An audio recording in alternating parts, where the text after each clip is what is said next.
By the blessing of Allah Azza wa Jal, their journeys ended.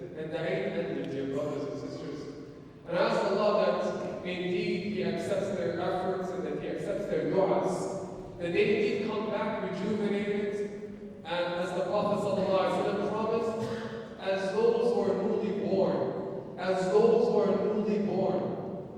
Indeed, dear brothers and sisters, there are many lessons and reflections that we ought to engage in before, during, and after Hajj.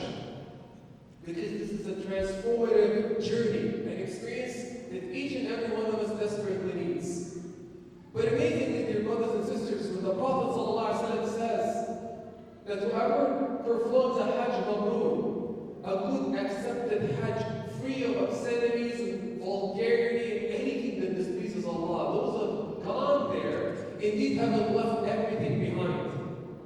And indeed, as a symbol of them detaching from life, putting on the sheets of Ihram. Sheets that remind us of the sheets of the kafan that we're dressed with when we die. As if it's a journey about returning to Allah, about death. A rehearsal, a dress rehearsal of the events of the Day of Judgment, when we have to leave everything behind. Hajj puts you into that experience.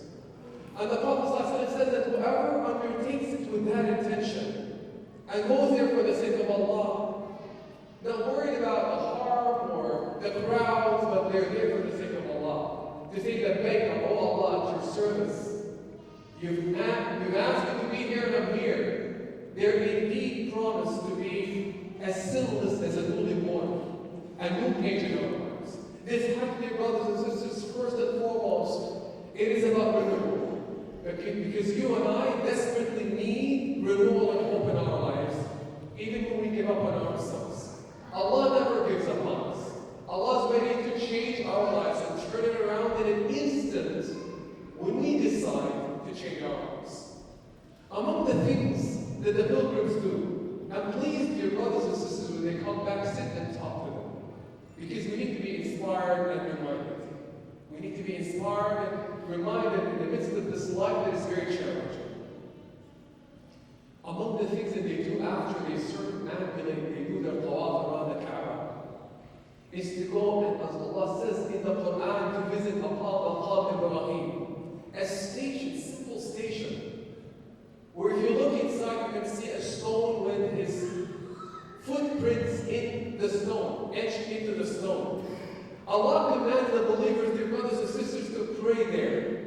Pray behind that station, wherever space allows. Why is that, brothers and sisters?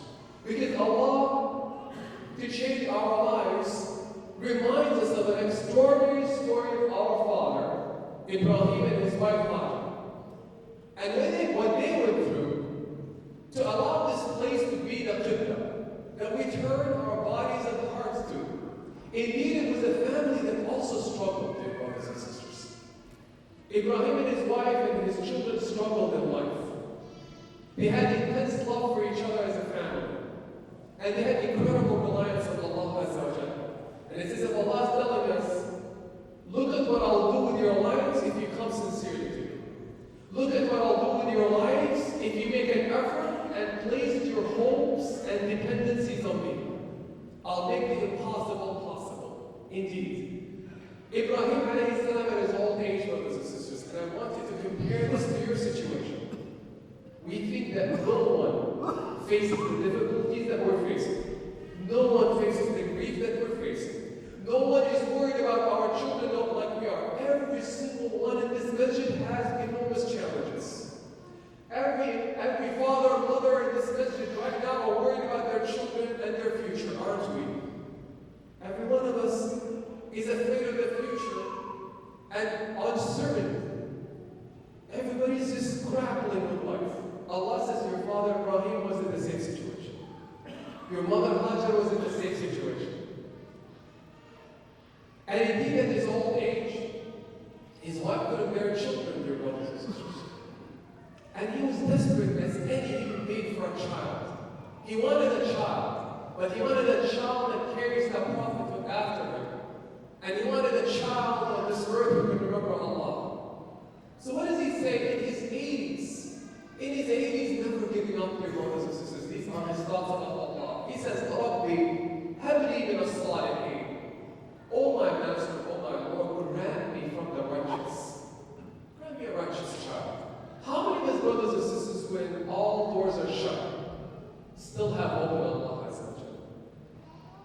still think well of Allah. Still understand that we need to turn to Allah and ask. No matter what the situation is, that we cannot forget to ask Allah. And this journey of Hajj wisdom is about you and Allah and saying that, oh Allah, I'm here. Because anybody can forgive me, but you will not forgive me. That you can indeed make the impossible possible. What does Allah do in His aids? Grants him a child. فَبَشَّرْنَاهُ بِغُلَامٍ حَلِيمٍ. Allah says, we sent him the glad tidings of a forbearing child. Allah, dear brothers and sisters, never forsakes the believers when they really come sincerely and trusting in Allah Azza wa Jalla. Trusting in Allah Azza wa Jalla. Allah makes the impossible possible. He delivers that child to him. Does the story end there? No, it doesn't. The struggles will continue.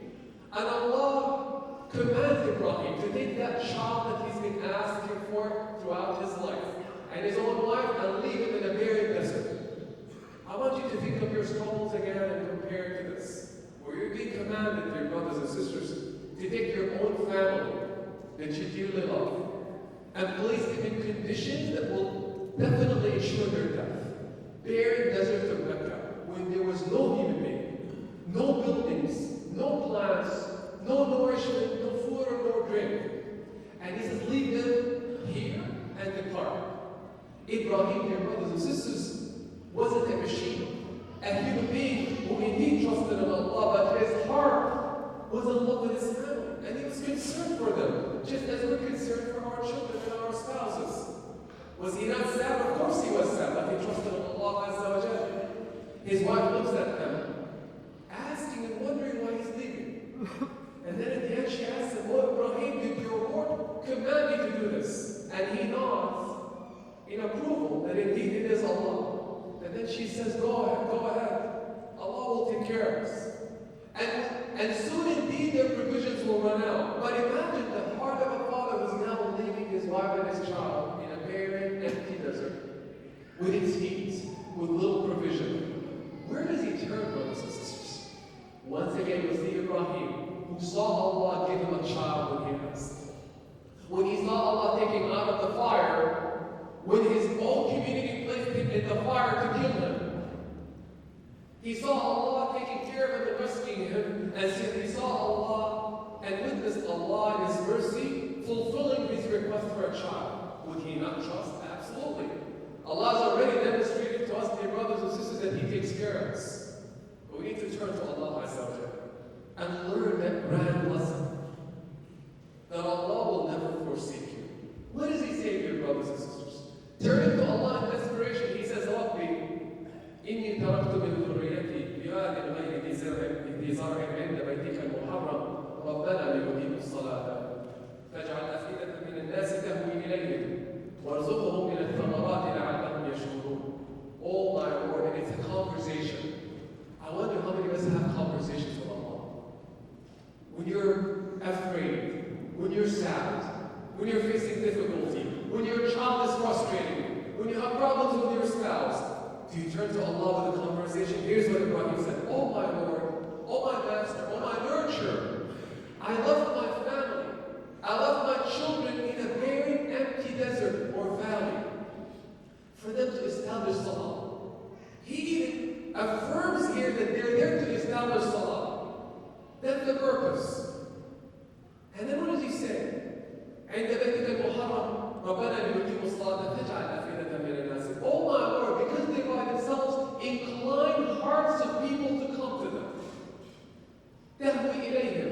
Oh Allah, because they need people, brothers and sisters. We need others to help us in our lives, so that we're not alone, fighting by ourselves. Oh Allah, incline hearts to go to them. وَارْزُقْهُمْ مِنَ الثَّمَرَاتِ. Ya Allah, I can't provide. Provide for them nourishment and food, such that they'll become thankful to you. Such that they'll become thankful to you. Here's a heart of a father who's desperate, dear brothers and sisters, who's full of concern that his family would survive. But he turns to Allah, saying, Ya Allah, just as you provide for the heavens and the earth, provide. What does Allah do, dear brothers and sisters? What Allah does is what you're witnessing today. Allah makes it a flourishing city. And indeed, dear brothers and sisters, hearts and souls are turning to it. It is his day to remember that story and what Allah will do. Meanwhile, while he was doing this and asking Allah, his wife and child run out of water and food. Within a couple of days, they run out of water. What does the mother do? Hajar alayhi salam. She's looking everywhere around and there's no human being, no one to rescue her. Her child starts to cry, dear brothers and sisters. Imagine the heart of a mother whose child is hungry. That breaks the heart of any human being, let alone a mother. Let alone a mother. She's a human being with flesh and blood, dear brothers and sisters. A human being with flesh and blood.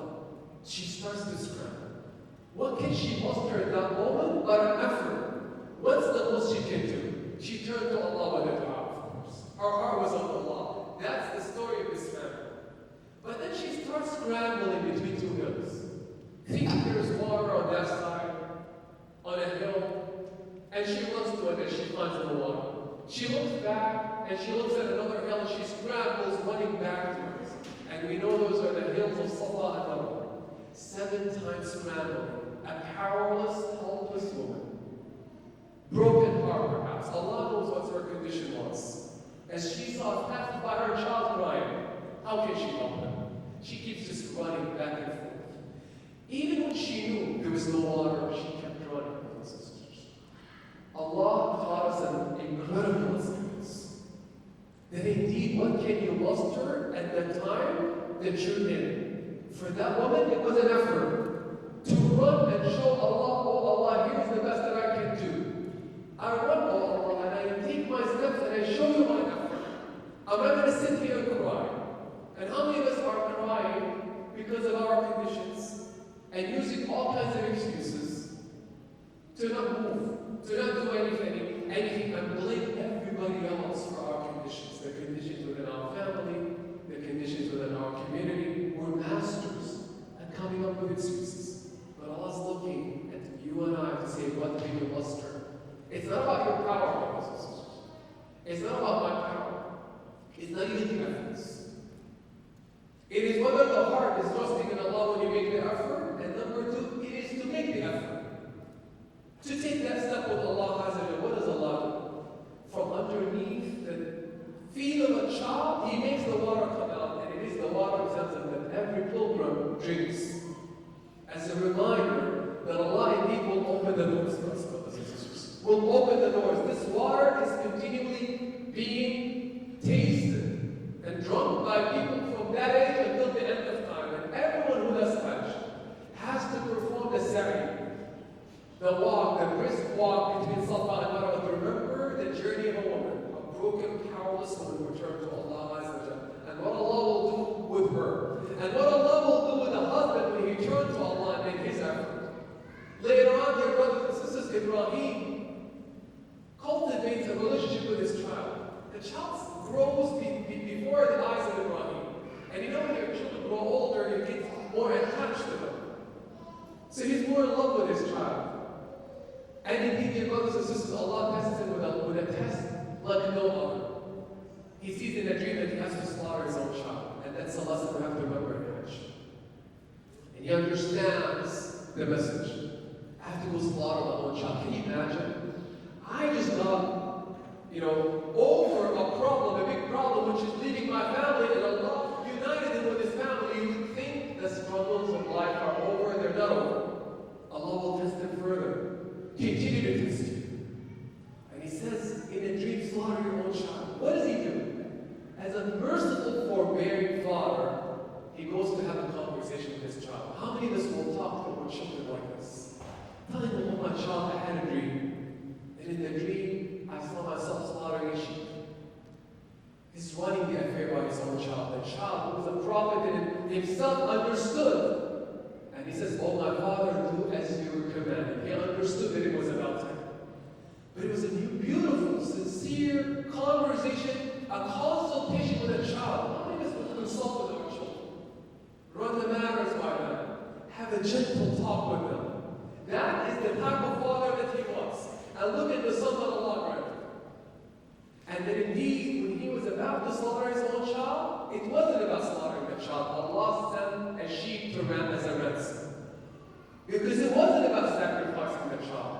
It was about a grand lesson that indeed, dear brothers and sisters, when you are obeying Allah, when you're saying to Allah, labbaik at your service, Allah will make extraordinary things happen in our lives.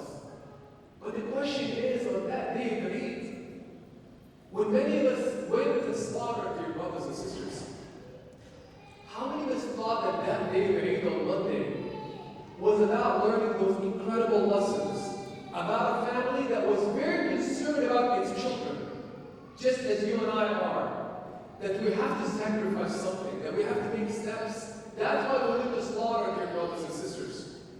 It's called the day of Nahr, the day of slaughtering, offering sacrifices. Because when we don't sacrifice something, nothing in our lives will change. Nothing in our lives will change. While many of us, brothers and sisters, are complaining, Allah is demanding in the Quran, إِنَّ اللَّهَ لَا يُغَيِّرُ مَا بِقَوْمٍ حَتَّى يُغَيِّرُوا مَا بِأَنفُسِهِمْ. Allah will never change the condition of a people until they change themselves. So I'm asking, are we making an effort to change our conditions? If you want things to improve in your life, your family, your relationships, your community, the world, with all of its challenges, all of us want the world to change. Allah says it's not going to change. You want it to change? Start with yourself. Are we changing ourselves? Are we making an effort, dear brothers and sisters? Or are our lives the same every single day? What are we offering? What are we sacrificing? How do people see us? How do our own families see us? Like they see Ibrahim? You ask yourself that question. If you want change, change yourself. If you want improvement, begin with yourself. Many of us are complaining about people lying. How about starting with ourselves by being truthful? Many of us are complaining that there's no trust anymore. Trust is broken outside. Nobody can be trusted. How about you become an example of trust? That people can come to you and trust you. Many of us are complaining about areas